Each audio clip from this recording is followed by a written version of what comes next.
Looks like we still have a few folks joining, but we'll go ahead and get started. Hello, my name is Christy O'Malonic, and I'm the Network Engagement Manager at the Children in Nature Network. I'm glad you're all here. Welcome to our Vitamin N event with Richard Louv, part of our Families Together in Nature series. I want to respectfully acknowledge that I am joining you today from the ancestral land of the Munsee Lenape people. We invite you to share the Indigenous land history of your location in the chat. If you are not familiar with the history of your location, you can learn about Indigenous territories and lands with Native Land Map.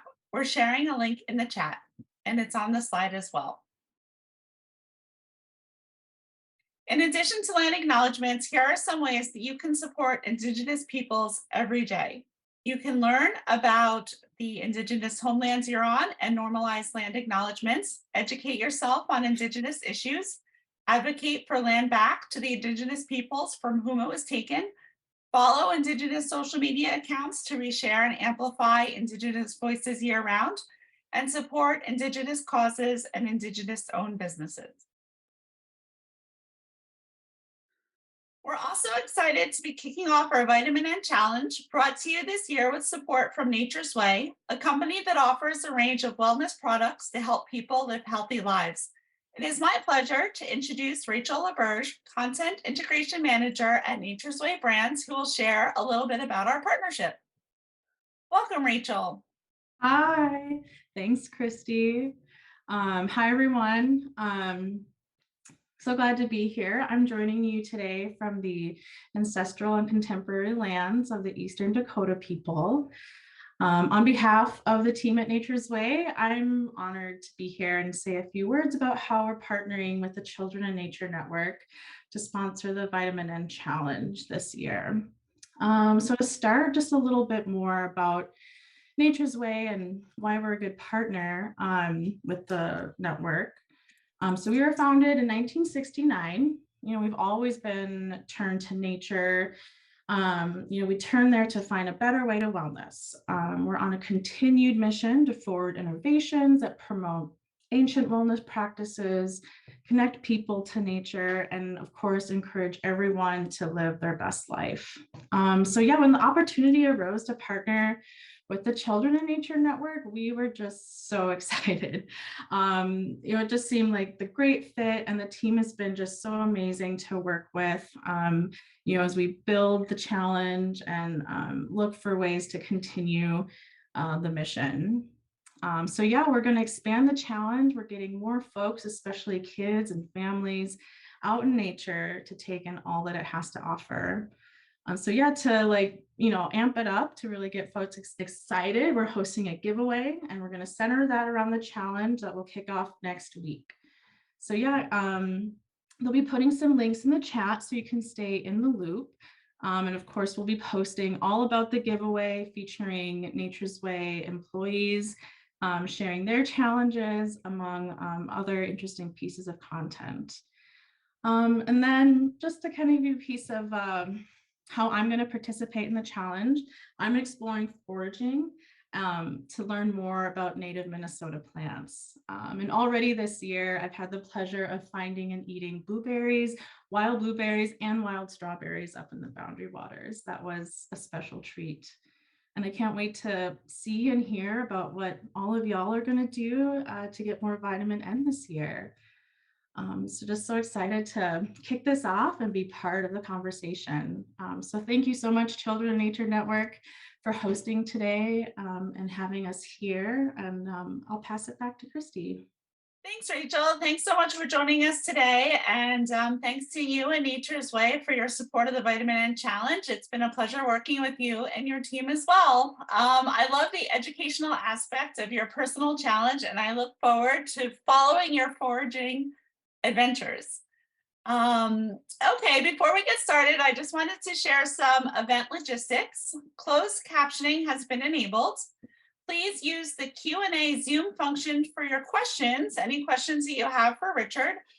You can put them in the chat at any time, and I will be collecting them all, and Laura will be sharing them with Richard at the second half of our event.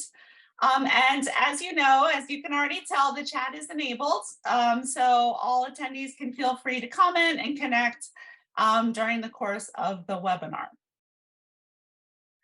It is now my pleasure to introduce our hostess and our special guest today. Today we have Laura Milan, the CSO for External Relations at the Children in Nature Network. She will talk with Richard Louv, award-winning journalist, author, co-founder, and chair emeritus of the nonprofit Children in Nature Network. In his book, Last Child in the Woods, Richard coined the phrase nature deficit disorder and helped launch a global movement to reconnect children to the natural world. Laura and Richard will talk about vitamin N, a complete prescription for combating nature deficit disorder and connecting with the power and joy of the natural world.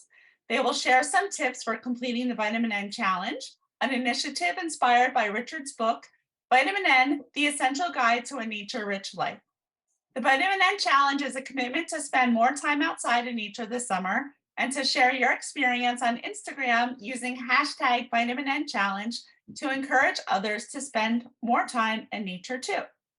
The second half of our event will be a Q&A with Richard. So like I said, put your questions in the Q&A Zoom box at any time, and we will keep track of those for when the Q&A starts. We are thrilled to have Richard and Laura join us today. Good afternoon, good morning, Richard and Laura. Thank you for joining us. Thanks, Christy. Christy. Hello, everyone. Hi, Rich. Hi, Laura. It's nice to see you. I just got to spend some time with Richard Louv, everyone on the call, at our international conference that we just hosted out in Estes Park, Colorado. It was really lovely. It's nice to see you. Thanks for being here. You too. Well, I thought maybe as we start our Q&A, maybe we need to just, in case there are new folks joining us, maybe we just go back to the beginning just a little bit for some context. A little brief history, very brief history of the Children in Nature movement. Back in 2005, you wrote a book called Last Child in the Woods. And in it, you discussed that over just a few generations, childhood had moved indoors, had become disconnected from the natural world. And you coined the phrase nature deficit disorder. And while that was never meant to be a medical diagnosis, you started hearing from doctors, pediatricians, teachers, parents, social workers, you name it. They were telling you that you would put into words something that they'd been noticing for some time, but didn't know how to quite articulate or capture.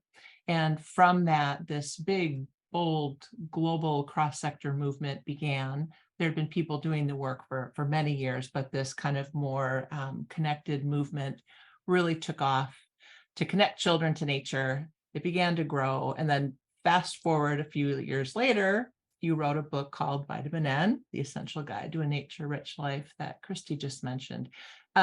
How did we go from nature deficit disorder, Last Child in the Woods, to Vitamin N, Nature-Rich Life? What was your inspiration, and how did we get from point A to point B? First, I want to say I'm talking from the land of the ancestral land of the Kumeyaay. I've been here at least 10,000 years, and also, I've seen in the chat room several friends show up that I didn't expect, including Charles Welcome, who used to be my neighbor next door about 40 years ago. And he's never forgiven me for going fishing with him. And then we caught fish, and I forgot to tie the stringer to the shore, and we watched him swim away. Anyhow, where'd you go, Laura? Oh, I'm right here. We have you on the spotlight. Okay, all right. But I'm still here. Anyhow, hi, Charles. That's it. That's The the inspiration. yeah. Yeah. Well, I was a kid. I I actually was a kid once, believe it or not. And so the inspiration for Last Child was my younger son, Matthew. We were out to dinner at a restaurant, and he looked over at me. I noticed he'd been staring at me for a while. And I said, "What's up, Matthew?" And he said, "How come it was so much more fun when you were a kid?"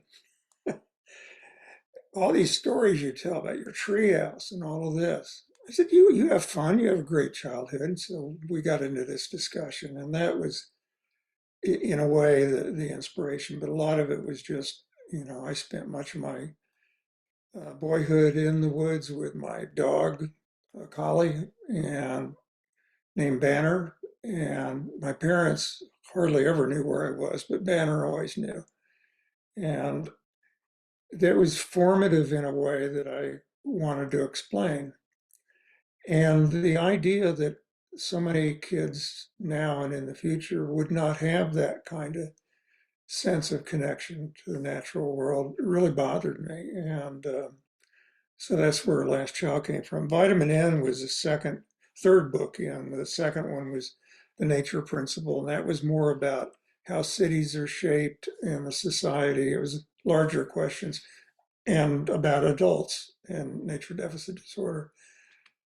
Vitamin N resulted because I was getting so much email and people coming up to me at events and sharing with me their ideas about how they get their family outdoors. Teachers, how they get their students outdoors. Those brave teachers who were doing that at the time. And so I was collecting these, and Vitamin N isn't exactly the kind of book I like to read. It's 500 things you can do. But I also knew that we were into the first, probably second generation of very young parents who didn't have much experience in nature when they were kids. And then they started seeing the research on the benefits of that for their kids. And they wanted that. But, they didn't grow up pitching tents, many of them. So I finally realized that, um, any way that we can help people think of things they can do that are different. And it's not only the parents who are struggling with that, it's all of us. I mean, I struggle to get myself away from the screen and outdoors. Don't exactly struggle, but I have to remind myself often. And I live in an area where there are mountain lions in my yard. But I still have to remind myself to go outside and do different things. So that was the inspiration. Thanks, Rich. And I know people still email you with ideas and with stories and with information about programs and opportunities. So you're always a wonderful source of inspiration and information for us as we work to support the movement of leaders out in the world, connecting children to nature. We know that spending regular time outdoors is not just a nice to have, it's truly essential for children's healthy development. And we know that the kind of those inspiration for your book, so that yours or perhaps mine are not the last generation of children who grow up with that deep innate connection to the natural world. For anyone on this webinar who's new to our work at the Children in Nature Network, we curate the world's largest collection of peer-reviewed literature, science, on the benefits of nature. It's freely available in our online research library. We also have a resource hub where we translate some of that research into really easy to use infographics, other tools that you might find helpful, either in your personal life, your family's life, or in your professional work, whatever that may be. So we know it's really good, but like any healthy habit, like exercising more or eating healthy, it can be hard to incorporate nature into the daily routine. What thoughts do you have, or Rich, what ideas have you seen from the field or from people who reach out to you about ideas, tips, maybe motivation? What can we do to help motivate people to make time for nature in their daily lives? Well, one of the things is what you said, which is, show them the data. I mean, that's not the ultimate way to encourage people to connect with nature, because, ways that involve the heart and emotion and love really are the best ways. But particularly if you're dealing with a school board president or a public office holder, but also for ourselves, the library of research is remarkable. You guys, the Children Nature Network, have created over many years. When I wrote Last Child, and it was published in 2005, when I wrote that and was researching it, I could only find about 60 studies in the world. And I had a couple good academic folks that were helping me look. In the world, only 60 studies about both the deficit of experience in nature, but also the benefits, most importantly, the benefits. And today, the research library has, last time I heard, it was well over 1,000 abstracts of studies from all over the world, and several of them come in every month, and they all point in the same direction. That in terms of mental health, physical health, cognitive functioning, community health, social connection,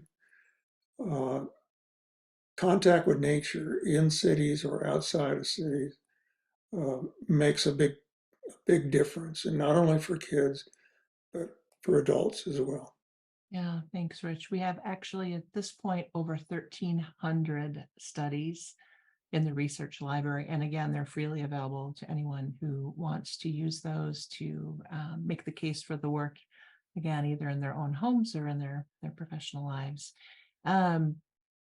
During the COVID-19 pandemic, there was heightened interest all around the world for spending time outdoors, primarily by adults. We saw a lot of adults getting into new outdoor activities, spending more time outdoors, but I believe there is some evidence emerging that is showing that while adults got outside more during the pandemic, and we're emerging from that, obviously, but that children did not, and that children actually spent less time outdoors than before the pandemic. And so parents and caregivers, they were managing risks there. I remember the early days of the pandemic as a parent, it was really scary. They were managing risk in a way that felt appropriate and made sense and felt safe for them. But when we think about risk, and I want to have you talk a little bit about risk, and in particular, the benefits of risk for children. Pandemic's over, kids spent far more time on screens than they perhaps ever had before due to homeschooling, et cetera. But that risky play, that getting outdoors, taking risk, can you talk about the benefits of that and why kids need it so much? Years ago, one of the Children Nature Network conferences, there was a very well-known child psychologist who gave a presentation. I think it was Dr. Frost. I don't remember his first name. And he said that the main reason that kids get hurt, break bones, when they fall out of trees, when they're trying to climb a tree, is because they don't have the upper body strength to hold on to the limbs. And his approach was, don't cut down the tree, build up the kid. We have to put these risks in perspective and to think about them as comparative risk, because there's always risk, no matter what you do. There's a huge risk of growing up on a couch in terms of sedentary effects that not only hurt children now, but hurt them long into the future when they're adults. That's a risk. The risk of not having real social contact with other kids. That's something that happened during the pandemic. A few weeks ago, was asked to give a presentation like this to WIC, which is Women, Infants, and Children. It's a big organization that helps young mothers, and it focuses on lactation and early childhood health. And they told me, and I've since heard this elsewhere, that during the pandemic, kids did not go outside very much, small kids. And not only did they miss out on nature, they missed out on learning to socialize. And they said these kids were entering preschool hitting each other, that they were stunned by the lack of social adjustment. When you think about it, if the pandemic is about 3 years, and it's still going on, but if it was about 3 years, first 3 years of life, are maybe or certainly among the most vulnerable times in a child's life in terms of development. So I asked them, is there any national effort to deal with that? They said there's a lot of research and a lot of looking at teenagers after the pandemic, but not much on young children. There's a, and as you say, we did notice that there was a difference between how often young adults got out in nature during the pandemic. You know, the trailheads filled up. That's good news. People rediscovered nature in a way. But I gave a presentation in the first year of the pandemic to LL Bean's staff, you know, the great outdoors store chain. And they said that the sales of clothing and equipment for adults had gone up by 800% from the beginning of the pandemic. Wow. But the proportion of clothes, outdoor clothes and gear sold specifically for children had gone down. And we've heard this, and it's understandable that people would be very worried about taking their kids outdoors. Often these were young adults that did not have children of their own that were, you know, hitting the trails. But another thing did happen that is really, I think, good news. And I wrote a piece about this for the LA Times in the first year. People started looking out their window when they were in seclusion and realizing there were birds out there. Now, they knew there were birds out there. They'd seen birds, but they hadn't really seen them. And because they were stuck inside, these birds became their friends and their kids' friends. They got to know these birds, particular birds. And then they looked farther and they saw the coyote crossing in the backyard and they made eye contact with the raccoon. And they did not feel so alone. They felt solace in being connected to those animals right outside their window.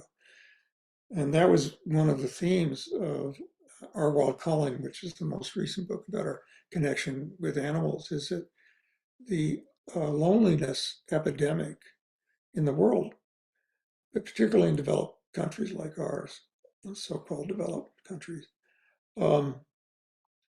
medical folks are really concerned about that. And they're saying that this epidemic of loneliness is producing many of the same diseases, associated with many of the same diseases as obesity and smoking.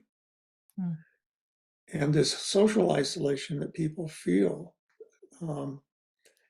hurts us, hurts our kids. One of the points I made in that book is that the more science knows about how much is going on outside our window, how much is going on in terms of communication among trees, let alone among birds. And there's interspecies communication and species across communication across species lines, communication with us that we don't notice, all from this great conversation that's going on around us all the time.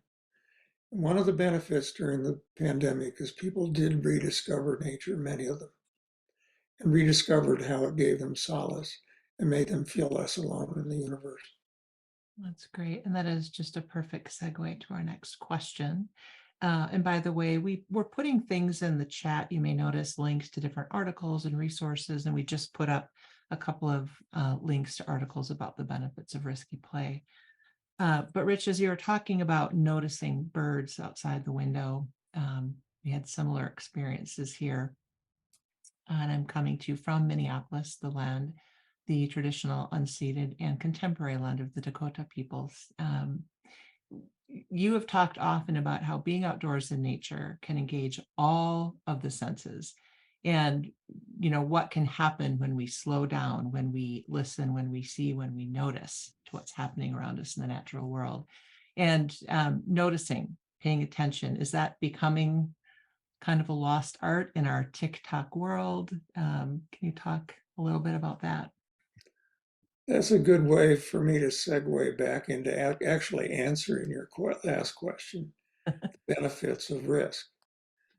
Uh, uh, I always had the feeling, and I wrote about this in Last Child, as a reporter, I was a newspaper reporter for a long time, that when I was in an area in which there was some danger, whether that was urban or whether that was not urban, uh, I always had the sense that I was okay. I knew what was happening around me. I could feel what was happening behind me. One of the benefits, and that's because I grew up in those woods, all those hours, you become very aware of what's all around you, less aware of your own self and more aware of all the other life around you, whether they're people or whether they're animals or trees. Um, One of the benefits of risk is if you take risks when you're little, manageable risk, a log in a natural play space in a green schoolyard that you can climb up on and learn that you need to be careful because it's unsteady and that you can fall off it and survive, get back up and get back on. If kids don't learn that early on, that they can manage risk, um, later on when they're teenagers, there's all kinds of risks that perhaps they won't be able to manage as well. So I think that's one of the most important things, as well as the physical, like Joe Frost was his name. Dr. Frost said, which is don't tear down the kid, build up the child, that the physical benefits of that, stronger kids because they're outdoors. In terms of noticing and being aware, and is that a lost art? I think that it is, and again, to refer back to the research, much of the research that we've accumulated in the CNN library has to do with the senses. The scientists who study the human senses no longer talk about they no longer talk about 5 human senses. They talk about a minimum, a conservative number of 9 or 10 human senses. Some of the science points to at least 30 human senses, most of which we don't know we have. And yet, what do? And I'm guilty of this too, we narrow our lives to the screen. And we set up education and living circumstances in which kids sit in screens at school, at home, trying as best they can, spending a lot of energy, pushing away as many of those 30 senses as they can so that they can concentrate through a couple senses with this myth that you can go anywhere in the world through the internet, which in a way it can. But we're blocking out those senses. To me, that's the very definition of being less alive. What parent wants their child to be less alive? What teacher wants their students to be less alive? So to the extent that we can put ourselves and our kids in environments in which we use our senses, including the ones we don't know we have, that sharpens everything. That helps us be more alive. Yeah, thank you. Maybe that's something we can all keep in mind as we take our own vitamin N challenges, make our plans, make our pledges, we get outdoors, taking those moments to see, to listen, to just experience everything going on around us. That's really wonderful, Rich. Thanks. And there is so much going on all around us. We focus this talk kind of primarily on what we as adults can do to connect children to nature. What is our role? But I've heard you talk about what we can learn from children. about how to relate to nature, how to relate to animals and to the natural world. What can we learn from plants, from animals, and from the children that we want to connect? One of the barriers for parents or teachers taking their kids outdoors is that they feel they got to know everything. You know, they got to know the names of the plants. They've got to be educational. But really, the experience of nature, we're not talking about, holding flashcards in front of our kid in the woods. That nature flashcards, that's really not what we're talking about. And I often tell parents that in a way, it's better if you don't know a lot about all the Latin names of the plants in your backyard or the critters in the woods. Because if you experience those things, if you have that sense of awe and wonder next to your child remembers what your face looked like. That's what your child remembers, not the Latin name of the plant, or not the details, the bird list. But they also experience the bird. And both of those things, the awe and wonder that they see in their parents' or their teachers' eyes as they discover nature next to them, as well as the nature itself, both of those things create awe and wonder. And those are the stories we remember when we're adults. You've talked before about outdoor education and going to the pond to test water pH and learn about water hydrology. And instead, there might be other things that kids and parents and caregivers could do at the edge of that pond. This was at a nature center. It was a great nature center. It was a northern state. And there were wolves that actually came through the land that nature center was on. It was a wonderful place. People who worked there were wonderful. But I remember there was one nature educator who worked for the nature center, and she had a uniform on, and she was really good. She knew her stuff. But when I was talking with her, she told me that the number one attraction for both kids and their parents in the whole plot of land and the building itself was a little pond that they could go down to. And I said, well, that's great. How do you help them experience that? And she says, well, I have them do science experiments, the pH of the water and all of that. And I said, but do they go down and do they feel what it must be like to be a frog?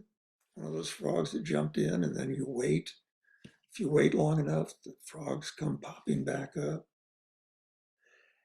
And she said, oh, I do science experiments with them. And the guy standing next to me said later, he said, I don't think she heard your question because she's under so much pressure from state standards, from, the school district standards, to fill out all the boxes of all the things that kids are supposed to learn by rote. That's the pressure that's on her. And I'm not sure how one gets to the point where one really feels deeply the attraction, the mystery of biology, of life, unless they've sat next to a pond and just waited until the frogs came back up and felt what it was like to be a frog as best as we can. The science is important, but so is that, that inner experience, the empathy with nature itself. Yeah, absolutely. Thank you. So we've been talking about how important nature connection is and what happens when we're in the outdoors, but for a lot of reasons right now, extreme heat with Canadian wildfires and other fires, there's been air quality problems. Perhaps someone has an illness or is limited by certain disabilities to getting outdoors. What happens when we can't get outside. And you just did a column, you just wrote a column about this for us that we're going to put in the chat, but let's talk about this. How can we connect to nature and help children connect to nature when we really can't get outdoors? And there are those times when we really can't. Uh, for decades, the Centers for Disease Control has said that the air indoors is often, most of the time, cleaner than, I'm sorry, the air outdoors is often less polluted than the air indoors in our homes, our workplaces and schools.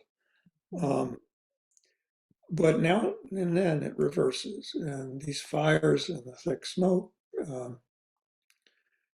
force many people indoors. The pandemic did to a degree also. I remember I spent some time with the head of a major conservation organization in Washington, D.C. He had a boy who was about 10 or 11 who loved nature books, loved watching National Geographic, all of that.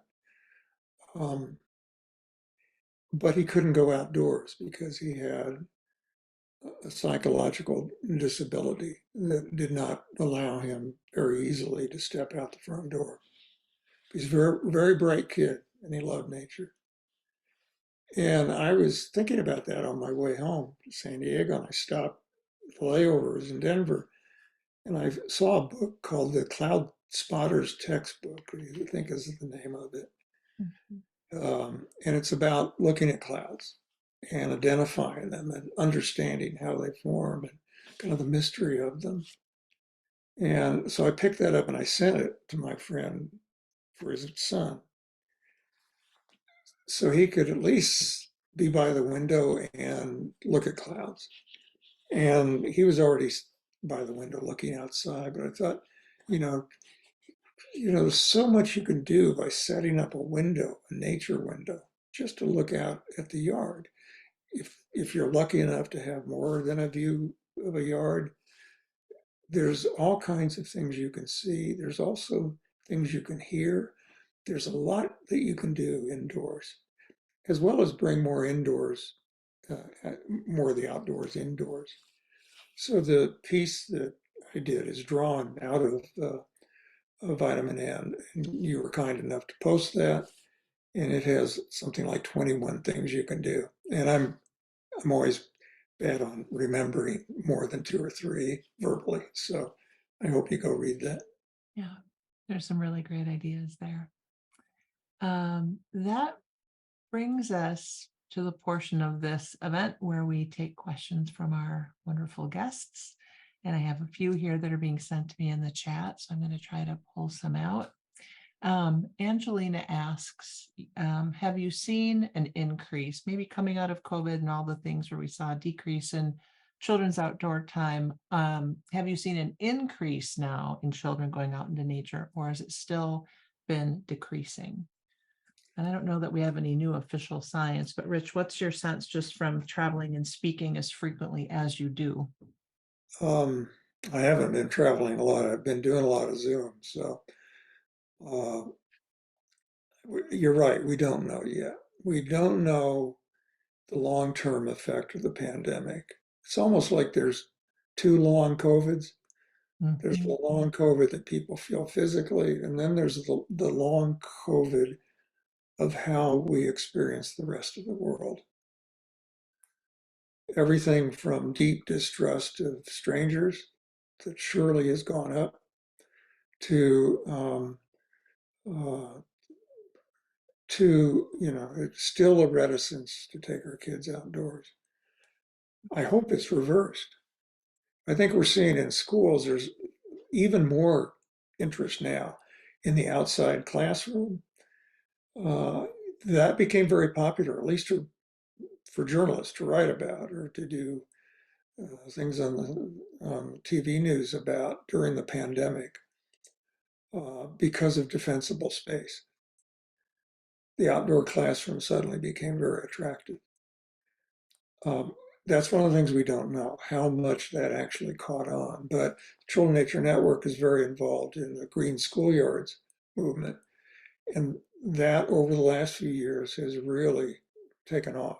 And school after school is redoing their schoolyard, their playground, pulling up the cement and planting plants, and hopefully some native plants also, but gardens and that also the research supports in terms of the benefits of that.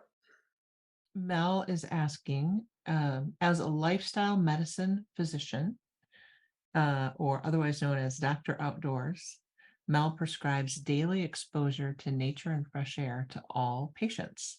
How can we as a society best address nature disparities, equity, and access so that more people can do this every day? It's Mel, Dr. Mel, did you say? Mel, it says Mel, Dr. Outdoors. I wonder if maybe he could answer. Is he a pediatrician?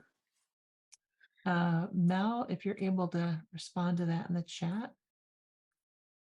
Anyhow, I'll look for that. I'll watch. And by the way, there's a lot of great It's comments. Dr. Outdoors Melissa Sundwarman. Oh, Melissa's. Sunderman. Oh, I know your name. I follow you on Instagram and elsewhere, and you're great. Internal medicine. You're a pioneer, and if you're doing it in the pediatricians caught on to this first. And in 2010, I was asked to give the keynote to the American Academy of Pediatrics, their national meeting, annual meeting, about 5,000 pediatricians and pediatric nurse practitioners. And I was surprised they asked me to be their keynote. I mean, nature deficit disorder, really? I always caution, this is not a known medical diagnosis. It's a way to talk about this thing that's happened. And a little of this prescribing nature was starting around then. So I cited that and I asked them to think about starting to write prescriptions for nature for their patients. And they did, many of them did, to my astonishment. There's a guy named Dr. Robert Czar who went back to Washington, D.C. He started literally writing prescriptions to families to get outside, go to nature. But then he organized the other pediatricians in DC, and then they created a database of places to go outside in Washington, DC. So the doctor could not only write the prescription, but turn to the computer and say, there's a great park about a block and a half or 3 blocks from your house. And I recommend that for fulfilling your prescription. Some doctors call it a recommendation because the word prescription is not always allowed for anything other than pharmaceuticals, which I think is unfortunate. But most of the time they call them prescriptions, and that's spread all over the United States. We don't know what proportion of pediatricians are doing it now, but a lot of them are. And I'm glad that it's found internal medicine and other branches. I think optometrists, people who deal with, for instance, myopia, know the benefits of nature for that. And this is spreading. It's spread into Canada. Even the pharmacists in Canada, and I don't quite know how they do this because I don't know that American or U.S. Pharmacists would prescribe nature to their customers, but it's possible. Yeah. But the pharmacists in Canada are doing that, is what I'm saying. Yeah. We have a question from Christine Copeland. She's saying, can you further discuss the benefits? I love this question. The benefits of boredom. Oh, Yeah. In Last Child, I can't remember which culture this was. I think it's many cultures. Boredom was considered a kind of sin because it cleaved people from their own families and communities. It made them think they were alone. and that you shouldn't waste your time on boredom because we're about survival here, folks. And but boredom is good under certain circumstances. Um, unless there's a screen present, kids will make up their own games. They'll find something to do. They'll start watching, the spiders on the windowsill or on the screen. No. They'll start finding nature if they're bored enough. But of course, again, that depends on whether there are screens around. Yeah, that's great. I was thinking of my son sitting on the porch, swinging his feet, saying, "There is nothing to do. I'm so bored." And just to have the fortitude to let that keep happening. And then about 7.5 minutes later, he's off doing something in the backyard. Yeah. Right. We have a question from, and I'm going to apologize in advance if I mispronounce this. Sohil Jabari asks, what is the role of designers and architects? And I assume in creating access to nature was the rest of that question. Lisa Boyden just said boredom sparks imagination. I think that's absolutely right. And imagination, they found there was a study of outdoor play spaces, nature play spaces, compared to the typical concrete playground. And they found the kids who played in the outdoor play spaces were far more likely to make up their own games. Very different from the usual scene of adults making up the games for them, making them follow the rules.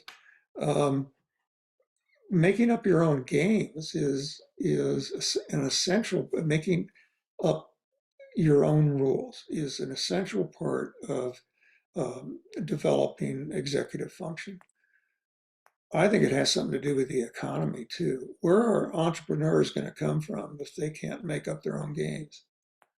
And that is one of the effects that playing in nature has on kids. I'm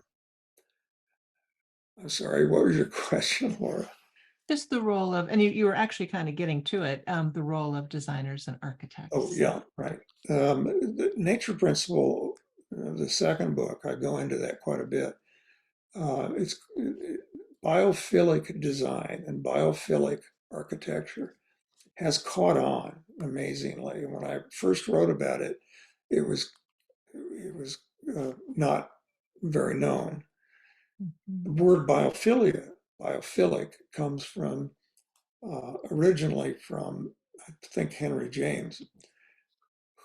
And that was borrowed by the great scientist at Harvard, E.O. Wilson, who talked about the biophilia hypothesis.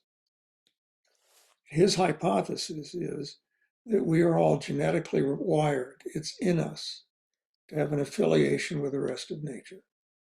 And when we don't get it, we don't do so well.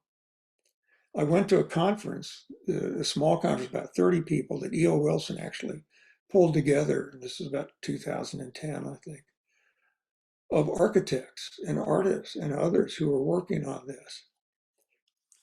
The research that had already been done at that point found out that buildings that are built with biophilic design, biophilic architecture, nature around the building, but also in the building with atrium, forests, with symbolic nature, what's on the walls, sometimes with gardens on the balconies, that those workplaces, the workers were far more productive, sick time got better, turnover went down. So we already knew in 2010 that this was good for people. Now there's more and more articles in things like Architectural Digest. It's really caught on. And it's not only design of buildings, it's design of our everyday tools and everyday environments and what we do in our home and how we reshape our home to have more nature. And again, I remember thinking when they were talking about that with workplaces, that Why couldn't whole cities be like that in terms of increased productivity, increased creativity, and all of the other benefits that come from nature? Yeah, that would be amazing. Zach Pine is a friend of ours from out in the Oakland Bay Area, is asking, and I think this is important as we all go out and launch our Vitamin N Challenge activities, just asking if you can say something about how sometimes nature connection activities can actually be harmful to the environment. That might be walking off trail or picking wildflowers to make a necklace, or even in more severe ways, mountain biking, again, off trail, for example. How do you weigh the pros and cons of outdoor activities, and how do you explain this to people new to this field? Well, first, I think people who are in the Children of Nature movement and are connecting kids to nature have a responsibility to teach kids to love nature. And that doesn't necessarily mean staying off the trail. A lot of times it does, because trails sometimes go through areas where there are a lot of endangered species. There's special areas. But I think it is perhaps contradictory, but true, that kids need to get dirty. Kids need to feel the plant. Kids need to build a fort in the woods. And if you think in terms of that damage, as we do of risk in a relative way, if we don't have a generation that grows up loving nature, all the efforts for environmentalism will be in vain. Early on, I heard from some forest rangers and others, the horror of letting kids get off the trail. And over time, though, they changed a little bit. They said, yeah, trails are good. Don't litter, for God's sake. Don't pull up plants if you can avoid it. But to dig a hole, somewhere to put, branches against a tree and then hide under the branches and pretend, that's not going to kill the forest. It will, however, give life to a child in many ways, and one of those is to protect that nature in the future. Yeah, that's great. Sylvia Colazzo is asking this question, and we actually have a toolkit that perhaps our wonderful team in the back here can share in the chat. Sylvia is asking, children with disabilities are often kept inside more because the adults around them wish to keep them safe and protected. This also means they miss a lot of opportunities to engage in and with nature. Do you have any suggestions for encouraging families and educators of children with developmental delays to allow children to take risks and explore? And if our team could put, we have a toolkit for practitioners for developing green schoolyards and nature play spaces for children of all abilities. That would be a really good resource here. But Rich, do you have any thoughts on that? Yes. I remember seeing a film in which there were a lot of kids outdoors, and one of them could not see. And the film felt sorry for that kid because that kid could not see what all the other kids saw. What the film did not point out is that we have a minimum of 9 or 10 senses, perhaps as many as 30. And we know that people who lose one of those senses compensate by using other senses. What did that child hear? What I was talking to John Young just last night, who's a well-known guy in the nature connection field. And I've been collecting recently, asking people what are the sounds they hear or remember in nature when they were kids or when they're adults. When I asked that on Facebook, I was overwhelmed by answers, beautiful answers, poetic answers, surprised answers. I often had the feeling that people were surprised at how much sound had to do with their experience of nature. And when I talked to John, as well as an eco-psychologist named Pat Hasbach, it had occurred to me that sound is an underappreciated doorway into nature. Mhm. And certainly for a child who has lost her or his sight, there's so many other ways.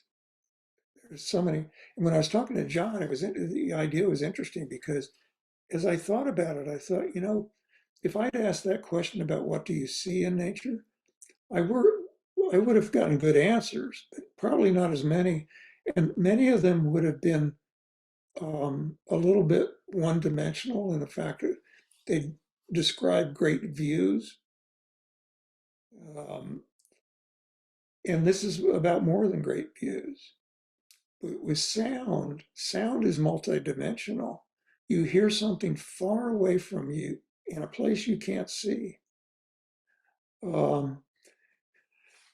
So I think that this issue of disabilities and one thing we can do is appreciate more what children with disabilities do hear and see and feel and know in nature that maybe we don't. But I do think it's an area that is really important to focus on. Children Nature Network is focusing on that more in the last few years, which is very important. And that schools focus on that. Yeah. But perhaps schools could focus on it in a way that not only allows more access for the child with a disability, but could ask the child, how does the child know nature? What's happening out there? What can you tell us that we may not know? Yeah, that would be amazing, wouldn't it? Things like sensory gardens are on the rise in schoolyards, etc. So there is work being done. I think we have time for one really quick answer and response. So there are many questions that have come through.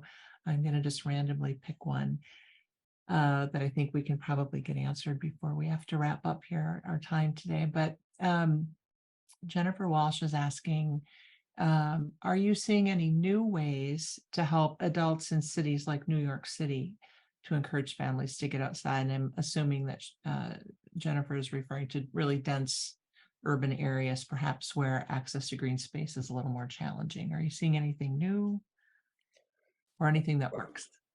Well, Children Action Network has a partnership with the National League of Cities, which represents about 18,000 mayors and other city officials around the country. And through this partnership, they're focusing on densely populated neighborhoods in particular. And there's a lot of innovation out there that we don't normally see on the front page of papers. If for those people who still read newspapers, we don't see a lot of reporting about a lot of the innovation that is out there. But in terms of, we were talking about biophilic design, biophilic architecture, we're seeing more of that. We're seeing a growth of natural play spaces. We're seeing more and more cities decide that that river going through town may be, an amenity, may be a good thing. And so as the Clean Water Act, if it survives, continues to clean up those rivers, to make that part of the life of the city instead of blocking it off, which happens so often. Also, wildlife corridors are now going through a lot of urban areas, which is another way to connect kids and parents in densely populated neighborhoods to nature. And wildlife corridors have two benefits. One is it makes it easier to have an experience in nature, even if you're only hearing it. But it also protects people from nature. The wild animals that come into cities have a place to go that's pretty much their own. And they'll stick to those corridors instead of wandering through your neighborhood. Well, we are at time. And Rich, first, I want to thank you so much for spending time with us and with our guests today. Thanks to everyone who joined us. It's just always wonderful to spend time with you. And we just appreciate so much that you share so much with the Children of Nature Network and with our friends. So thank you, Rich. Thanks. And I've been casually reading the comments, and Yeah, some great comments, not only questions, but solutions. So I hope you absolutely. save those. Yeah, we will indeed. And there will be a recording of this that'll be available in just maybe a week or so. So that'll be on our website for anyone who attended would like to share this with someone else. We, of course, have our Vitamin N Challenge webpage at the Children of Nature Network. So you can check that out at childrenofnature.org. I'm sure there's a link in the chat. And we hope that you're inspired to take on your own Vitamin N challenge this summer or whatever season you're in. If you're south of the equator, it might be fall for you. Is that right? Fall? And I'd like to thank Rachel Louv from Nature's Way. We're really thankful to Nature's Way for helping us to make this challenge bigger as our exclusive sponsor this year. We have a pretty good size audience. They have a bigger audience. So that's always exciting that we can share this to a broader universe.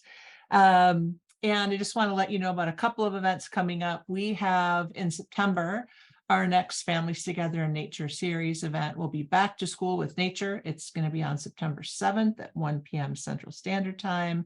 Watch for registration on that coming soon. And I think in the chat, you're going to see links to our Vitamin N Challenge Pledge, Vitamin N Challenge trackers, where you can keep track of your progress, and a coupon for 20% off Richard's books. I believe you'll find all of that on the Vitamin N Challenge website. We have some other events coming up. Let's see, on July 27th, we have a webinar on youth development and nature connection. So it's a framework that we'll be sharing. That's coming up. If you go to the events section of our website, you'll find links to all of these. And I think that's everything else. We have on July 20th, this is really cool. This is a new body of work that we launched just recently at our conference. We will be introducing our new strategic plan, which is called Nature Everywhere. We're working in cities across the US to bring nature everywhere, equitable access to nature everywhere children live, learn, and play. And that's taking place on July 20th as well. So with that, I'd like to thank Rich, thank Rachel, thank all my wonderful teammates here at Children of Nature Network for making this happen. There's a lot of paddling happening in the background here, friends. And thanks to all of you for sharing your great ideas and your time with us. And that's it. Thanks, everyone. Thanks, everybody. Thanks, Rich. Thanks, Rachel and Laura. My pleasure. Thanks, Christy. Everyone, bye.